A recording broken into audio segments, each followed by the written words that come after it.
Yeah, so this is why I'm so smart, because I watch stuff like this.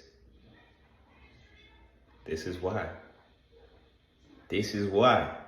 Important. A lot of y'all didn't learn this in school, so I'm just watching it for you guys, okay? Just watching it for you guys. Y'all need to learn because y'all be abusing this shit. Our discussion guidelines on what are considered safe amounts of alcohol. Are those dead bodies in the background?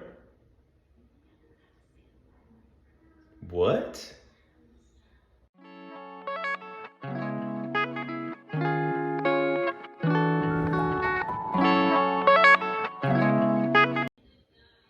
All right, so alcohol, is it a good thing or is it a bad thing?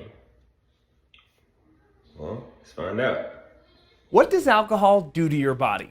What does it do to the liver, the brain? And why does it cause those symptoms that you see in people that are intoxicated or drunk? And is there a safe amount of alcohol that people can ingest? If so, how much? Well, in today's video, we're going to answer all of these questions and more. Couldn't hold it in. So let's just jump right into it. Just jump right into it. The type of alcohol that us humans ingest is ethyl alcohol or ethanol, but I'll just refer to it as alcohol from here on out. Gas? When we ingest and swallow the You alcohol, drinking it gas? moves down the esophagus and into the stomach. Dang, that's Now, if I crazy. open this other stomach, That's you can see crazy. the inside Technically, lining we smoking gas and we drinking gas. That's wild. That's or the mucosal lining of the stomach. The reason I'm showing you this is like because some of the alcohol can actually be absorbed through the stomach lining like and some of into the y'all. bloodstream. However, this is only a small amount, but it is important to note that That's alcohol liver. absorption and how fast it enters your bloodstream already knew does that. depend on the Because I'm contents smart. of the stomach, meaning that alcohol is absorbed more quickly on an empty stomach. If, for example, course. there's fat and protein in the stomach, this will slow that small amount that can be absorbed through the stomach, and of more significance, this will also slow gastric emptying, essentially slowing the movements of the contents from the stomach into the small intestine. And the small intestine is where the majority of alcohol is absorbed. Once the alcohol is absorbed from the stomach and the small intestine, it will go directly to this large organ here, the liver. And many of you have likely already heard that the liver does the majority of the work to detoxify the body from the alcohol. But understanding how the liver exactly does this is important because this will help us to understand some of the potential negative consequences of alcohol intake. So again, hepatic just means liver. Now, as the blood passes into the liver, much of that alcohol will move into the liver cells called hepatocytes in order to be metabolized. And that's what we have with our round rectangle here. It's representing our liver cell or our hepatocyte. Obviously not to scale, but you get the idea. And the first conversion that's going to take place is that alcohol will be converted into something called acetaldehyde, and this requires the use of an enzyme called alcohol dehydrogenase, as well as a cofactor called NAD. You can see the NAD going in and coming out as NADH. Yep. And these enzymes and cofactors will actually be important. A lot of y'all didn't learn this in school, so I'm just watching it for you guys, okay? Just watching it for you guys. Y'all need to learn because y'all be abusing this shit. Our discussion in just a second, and actually for the remainder of the video, so Y'all keep must them have in the been back of your mind. sleeping when this lesson came out. It is during interesting to note elementary. that the acetaldehyde is we learned actually this more in, like, toxic what, than the fifth alcohol grade? itself. Sixth and grade? plays a huge role in some of the negative impacts of alcohol. So this next conversion by the liver cell. Why do we learn about alcohol at such a young age when we can't even drink anyway? I don't even get it. That's red flag number This is one. obviously America. going to be quite important. The liver cells then convert the acetaldehyde into acetate, which requires another enzyme called aldehyde dehydrogenase, as well as another NAD. And this step actually occurs within the mitochondria, and as an FYI, the first step occurred within the cytosol of the liver cell. Acetate can then actually be utilized as energy. This will require some more steps, but nonetheless, this is a much better option than having the toxic acetaldehyde building up in the liver. However, again, the reason I'm mentioning these enzymes and this cofactor NAD is because these will be important when we have situations of ingesting high levels of alcohol and or chronic use of alcohol. I guess a little bit of a spoiler alert would be that we're going to find that we can overwhelm these systems, which can have some negative effects on the body. But I do want to come back to when we absorbed alcohol through the small intestine, as well as that small amount through the stomach. Yes, the blood coming from those organs does go directly to the liver, but not all the alcohol will be able to move from the bloodstream and into those liver cells with the first pass of blood.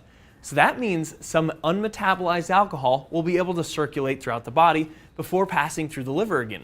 Some of this will reach places that can directly get rid of the alcohol. For example, about 5% of alcohol can be excreted through the kidneys, sweat glands, and even through the lungs, which is how you can smell alcohol in someone's breath and how the alcohol breathalyzer test can detect alcohol. But as the alcohol circulates throughout the rest of the body, it can freely pass into the cells. And obviously, some of these cells are neurons that make up the brain. But before we jump into how alcohol affects the brain, I do want to take a second to say thank you to today's sponsor, as this helps us to the cortex, which is this area of the brain. The prefrontal cortex is involved in multiple activities, but to name a few, things like reasoning, thinking, planning, judgment, and I know a lot of you guys are gonna probably click off of this video or probably have done it already. Sorry if you have the attention span of a freaking toddler. I do apologize. My bad. I'm sorry. But you just come on, man. Impulse control. Suppressing this area of the brain with alcohol explains why people often say and do things that they may not normally do if they were not otherwise drinking alcohol. The hippocampus is another area affected by alcohol, and one of its functions is to form and store short-term memory, which explains alcohol's effects on memory and even the so-called blackouts that people experience at higher levels of alcohol intake. Next is the cerebellum, which is this beautiful looking portion of the brain, and this coordinates movement and balance and many other things, but I'm sure you're not going to be surprised that alcohol affecting this area of the brain explains why people can stumble, lose their balance and coordination, and this overall suppression of motor function. Also, maybe if you've experienced this or noticed this in someone else, drinking alcohol tends to make you pee a bit more. The reason for this is that alcohol inhibits the secretion of a hormone called antidiuretic hormone that is secreted from this amazing structure called the pituitary gland. And maybe you've heard of a diuretic. A diuretic makes you urinate or pee more. So antidiuretic hormone tells your kidneys to hold on to more water, thereby creating less urine. So if you suppress this hormone, your kidneys won't hold on to as much water, causing more urine output and potentially leading to the dehydration that can occur with alcohol intake. The last structure I want to mention is the medulla oblongata.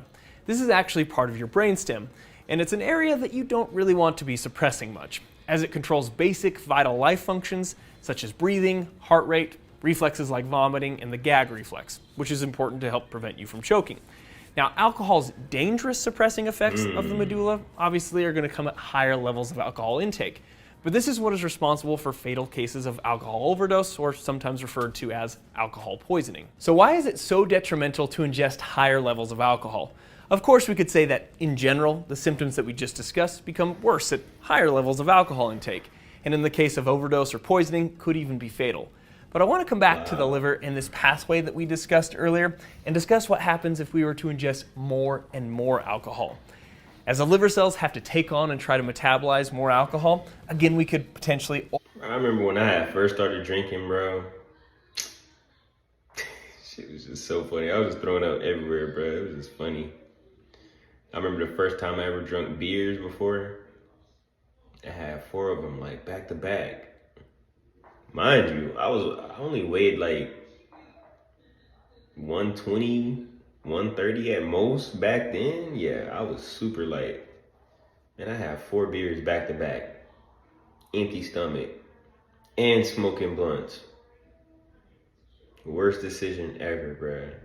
I felt like Superman for about 10 minutes though. 10 minutes, I felt like the Hulk, man. I was powering up. I was jumping on top of my bed.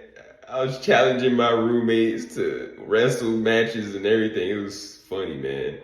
After that, it was a wrap for me. It was a wrap for me. Overwhelm this metabolic pathway.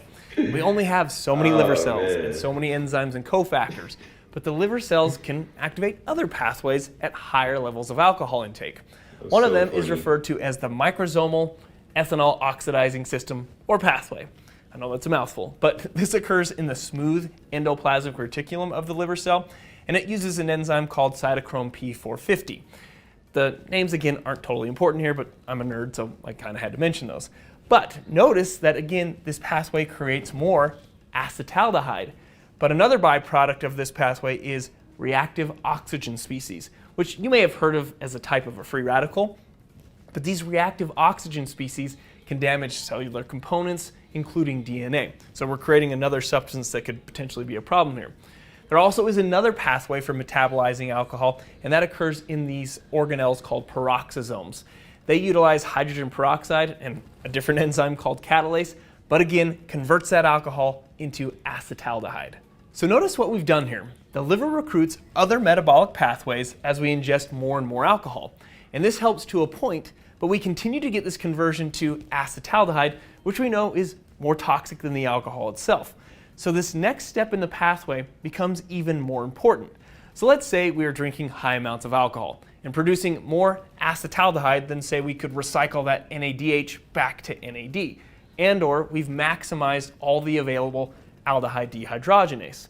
So you could see how this could cause a buildup of acetaldehyde in the liver, which could damage the liver cells, explaining why consistent intake of high amounts of alcohol could lead to liver disease such as cirrhosis and even increasing one's risk of liver cancer.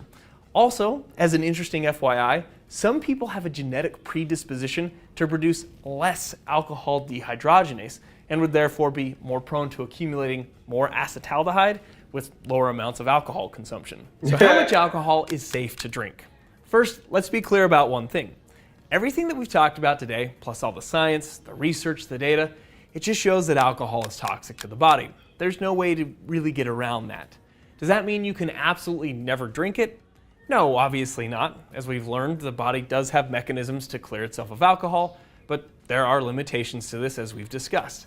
But again, can we come up with some guidelines on what are considered safe amounts of alcohol? Are those dead bodies in the background? What? I've been watching this channel for years, and I just noticed that this man literally has dead bodies in the background. That's crazy. Savage. Wow. We're gonna go with loaves of bread. All right. Those giant loaves of bread. It's probably not going to surprise you that there is some debate on this in the medical community, but the 2020 to 2025 Dietary Guidelines for Americans advises no more than 2 drinks per day for males and 1 drink per day for non-pregnant females. However, some experts are starting to challenge even that amount. And if you're trying to fully optimize your health, it's likely that no more than 2 drinks a week is best. And obviously, there's the choice of completely abstaining from alcohol intake, and then your body would never have to deal with metabolizing it. Also keep in mind that the safe dose tends to be lower in females than it does in males, due to lower body size, having proportionally less water and more fat than males on average, and interestingly enough, women also tend to have less of that enzyme, alcohol dehydrogenase. And for some people, no level of alcohol consumption could be considered reliably safe, such as someone that is pregnant, a personal history of alcohol use disorder, or certain diseases of the liver and the pancreas. Now, the point of this video was not to judge anyone for alcohol consumption. The goal was to provide anatomical and physiological information so that you could make your own informed decisions about your own alcohol consumption. And hopefully you found some of this information useful. And if you like learning about this, you might also... Yeah, so this is why I'm so smart, because I watch stuff like this. This is why. This is why. All right? This man got dead bodies in the background. I just noticed that. It's crazy. All right, guys. Peace. Deuces. I'm out. Please like and subscribe. Okay? I should not even have to tell you that, but okay. Please like and subscribe. If you vote with me, I vote with you. You know what I'm saying? Hey.